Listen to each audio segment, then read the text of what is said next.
One of the giants of African national liberation, Patrice Lumumba, was a giant of African national liberation. And he was only 35 years old when he became the Prime Minister of Congo. And he was the only, and he's still the only legitimate Prime Minister or leader of Congo. When I say legitimate, because he was a leader of anti-colonial movement, and he was a leader of anti-colonial government. And since the assassination of Patrice Lumumba, we have not had an anti-colonial government in the Congo. We do have governments in the Congo, but not anti-colonial government. We don't have that. That's the difference. And that's the main reason, actually, Patrice Lumumba was assassinated.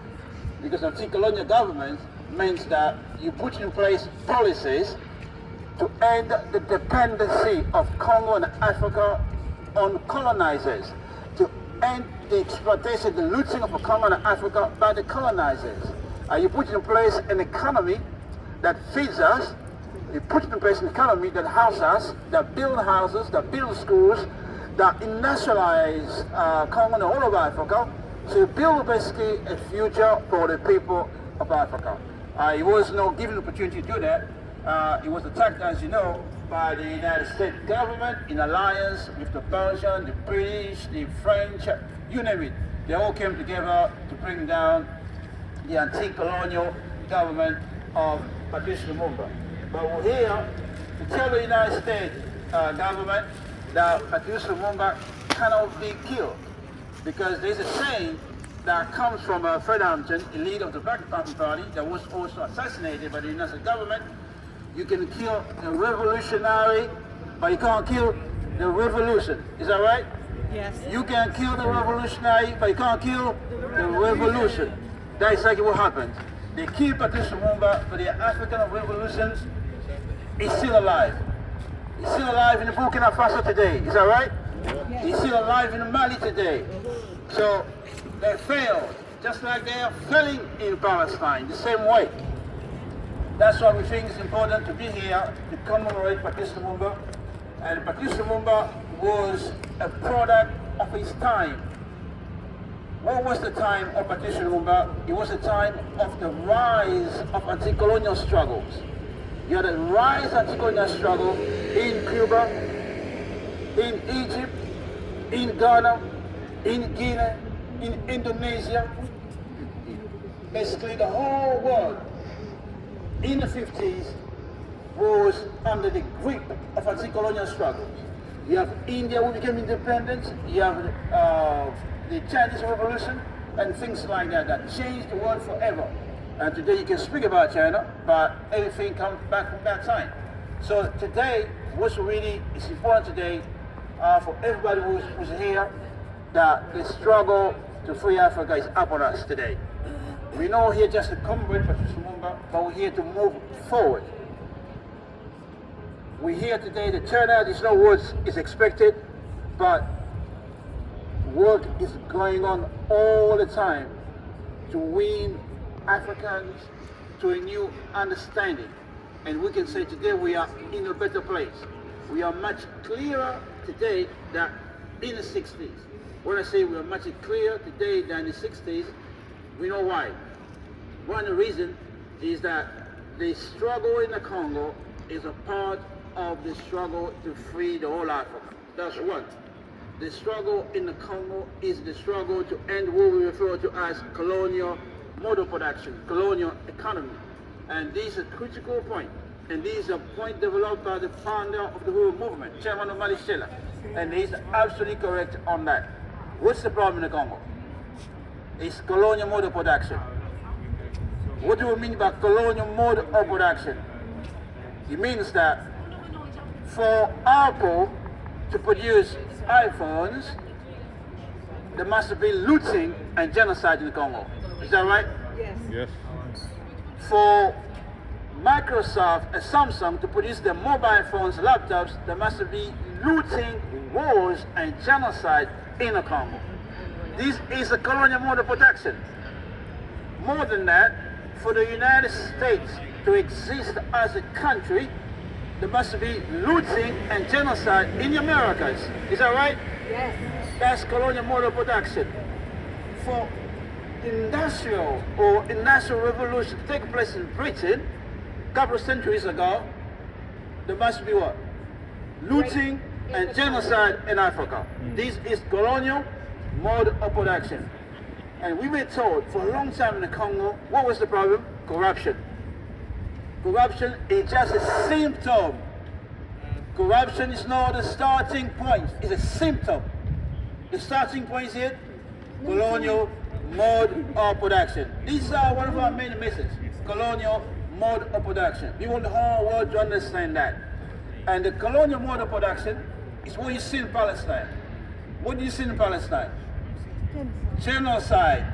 Every time you see genocide in the world, you're looking at colonial mode of production. Whenever we see a lot of wealth in Britain or France or US or wherever, you're looking at what? Colonial mode of production. This is the struggle we're involved in. This is what we're doing. This is what we're trying to win everyone to understand that the struggle is to end colonial mode of production so we can build a better world, basically where everyone can enjoy basically meaningful life. But under colonialism, there is no freedom. That's what Lumumba realized after the Declaration of Independence.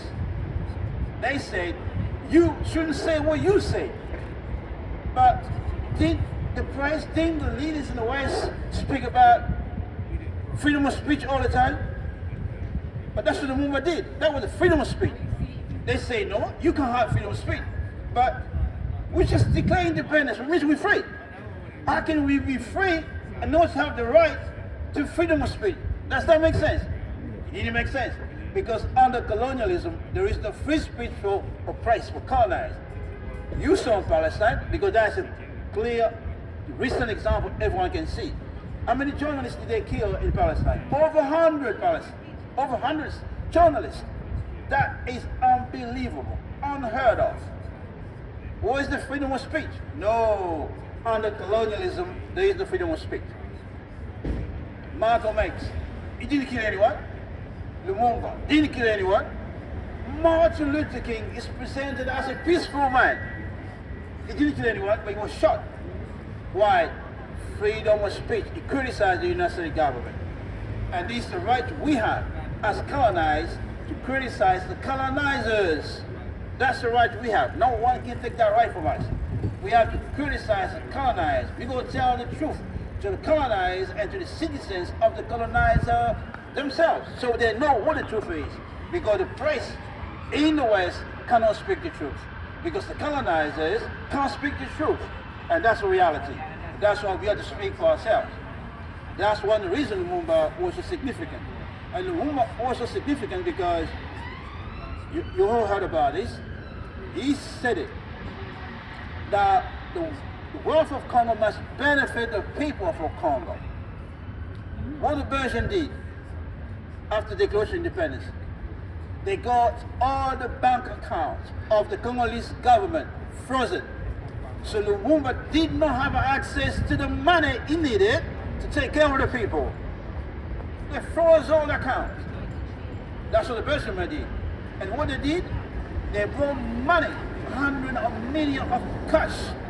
Cash was circulating throughout Congo. They gave it to the agents to pay, to bribe people in the Congo. Mobutu was one of them. Mobutu had suitcases of dollars, gone bribe officers. But Lumumba had no money because the bank account was frozen. He can't pay anyone. That's the reality. And Lumumba made it clear, and he said it. He will never sell Congo for dollars. He is not for sale. He made it clear, Lumumba, not for sale. He made it clear, and the imperialists don't understood it. They say, you cannot buy it. It's not for sale. But everybody else was for sale. Mobutu, for sale. Chombe, for sale. Kasavu, for sale. You name it. Name any leader of that time. They were for sale. And they sold out. All of them sold out Congo. That's why we're in this situation. people, there are still discussion going on in the Congo, trying to blame Lumumba for the situation the Congo is in. They say, you were in a hurry. Someone trying to rape your daughter, like children are being raped in the Congo, en masse in the Congo, in the east of the Congo. You're trying to stop it, and someone comes to you and say, you are in a rush, you are in a hurry to free, to stop the rapes. That's insane. But the enemy of Lumumba, every day they work against him. Lumumba's dead more than 6 years ago. They're still attacking him today. That's why we're here to defend his ideal, to defend his legacy, because the future of Congo basically goes through Lumumba's ideas. There is no way you're going to get around it.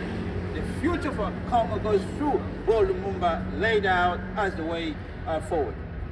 So the government in place must be a government in service of the people, which means in service of the poor person, in service of poor workers, just ordinary people. But that kind of government can't be a government that comes from the CIA or any other Western leadership. It has to be a government that comes from the struggle of the people. That's why when we tell the people in the Congo, the struggle against colonialism is not over yet. They said about Congo's independence in the 60s. But no. That was a declaration of independence. The government for independence was overthrown and replaced by the government against independence. That's what we have up to date. There is no government for independence. So the struggle is on. So the people have to be told the truth, reorganize, mobilize, so we can move forward. And we have to be like Lumumba. Lumumba has an unshakable faith in the masses of people. He said he can feel deep in himself that the masses of the people will rise up as one to overthrow, to end colonialism. And I unite with that. And he's correct. Today, most of the masses of the people in the Congo, they're becoming clear that the ruling class in the Congo is corrupted.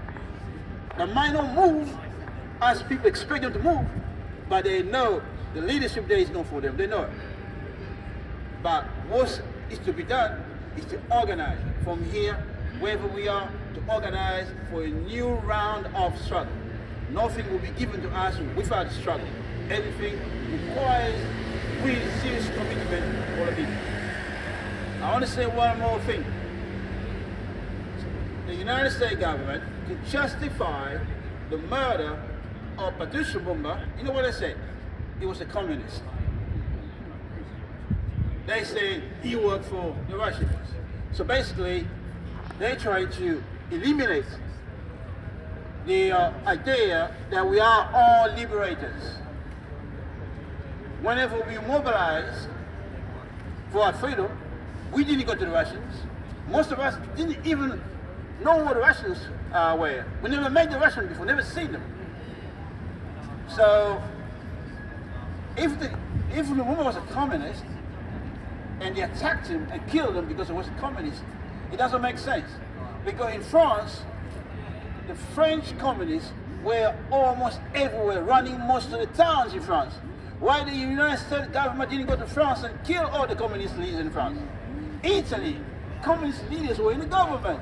Why the United States didn't go to Italy and kill all the communists? And Russia was run by communists. Why the US didn't go into Russia and kill all the communist leaders? They call it Cold War, but how many Russians were killed by the United States? But in Africa, they killed him, but they say he was a communist. No. They attacked him because he was an anti-colonial leader. They attacked him because he was mobilizing and winning the struggle against colonialism. That's what they attacked him. In the same way they attacked Chairman Ahmadi in the United States. They said he was a Russian agent just because he's successfully organizing people in the US and around the world to fight against colonialism. That's really important for us. And another thing I want to talk about is that when Lumumba was alive, he said Congo must become the center of the struggle to free Africa. Because there is only one Africa. You don't have two Africa. It's one Africa. And the borders were imposed on us by the colonizers. And the two, Nkrumah, the giants of African liberation struggle, and Patrice Lumumba signed an agreement